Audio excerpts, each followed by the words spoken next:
warahmatullahi wabarakatuh. Perkenalkan, nama saya Albara Tanindra Ramadan. Saya dari SD Negeri 1 Sudagaran Banyumas. Saya ingin menceritakan cerita yang berjudul Asal Usul Aji Barang dan Jaka Mruyung. Cerita ini diambil dari buku Mulok Budaya Banyumasan kelas 4 SD kurikulum 2013 edisi revisi tahun 2019 Ani, Wito, Sari dan kawan-kawan. Pada malam keempat kelahiran putra Adipati Muding Wilis, gerombolan perampok dari Gunung Mruyung, Abu Lawang menepati janjinya untuk menghancurkan Kadipaten. Pihak Adipati mengalami kekalahan. Semua barang dirampok dan Kadipaten dibakar. Putra sang Adipati pun dibawa lari oleh Abu Lawang ke Gunung Mruyung. Anak itu diangkat sebagai putranya sendiri oleh Abu Lawang. Anak itu diberi nama Jaka Mruyung. Setelah dewasa, Jaka Mruyung tidak suka dengan watak orang tuanya yang kejam, suka merampok, dan suka berjudi. Jaka Mruyung pun pergi menggunakan kuda Dauk Mruyung, yang ternyata kuda milik ayahnya sendiri, yaitu Muding Wilis. Jaka Mruyung terus berkuda menjauhi Gunung Mruyung dan sampailah ia di suatu daerah yang bernama Dayeh Luhur. Jaka Mruyung bertemu dengan seorang kakek yang bernama Kim Ranggi.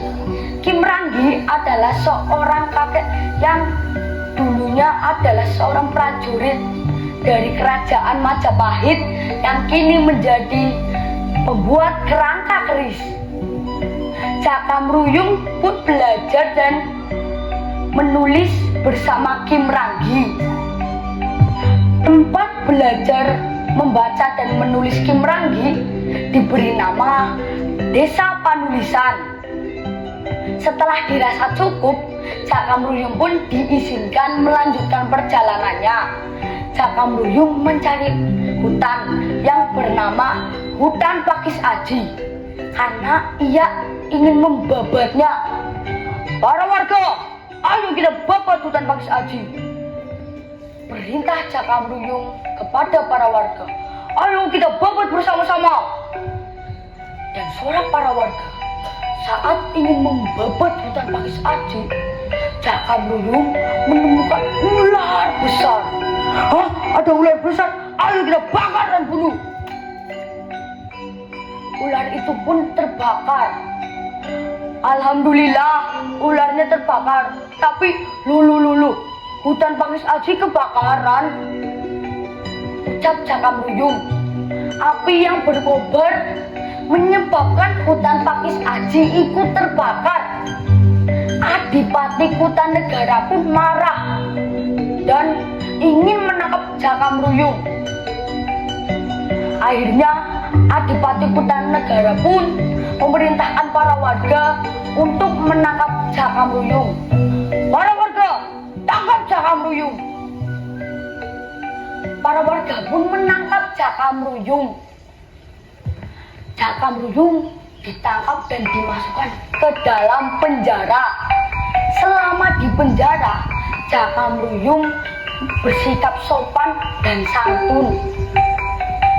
Setelah sekian lama, Jaka Mruyung pun dibebaskan dari penjara. Jaka Mruyung mengikuti sayembara pemilihan senopati atau pemilihan pemimpin perang. Jaka Mruyung berhasil menjadi pemenang karena telah mengalahkan Ki Kentol Inireng yang terkenal sebagai prajurit yang kejam dan sombong. Setelah menjadi pemenang, Jaka Mruyung dijodohkan dengan putri Adipati Kutanegara yang bernama Dewi Pandan Ayu. Setelah bertahun-tahun berlalu, Adipati Kutanegara lanjut usia. Kepemimpinan Kadipaten diberikan kepada Jakamruyung. Karena Jakamruyung tidak betah di Kadipaten, akhirnya ibu kota dipindahkan ke hutan Pakis Aji yang dibabatnya. Hutan Pakis Aji itu diberi nama Aji Barang dan Kadipaten dipindahkan yang bernama Kadipaten Aji Barang, dan Jakamruyung menjadi Kadipati yang pertama di Aji Barang.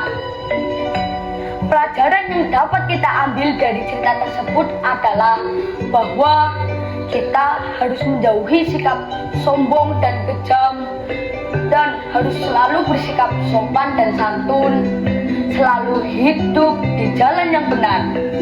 Assalamualaikum warahmatullahi wabarakatuh. Sekian cerita saya.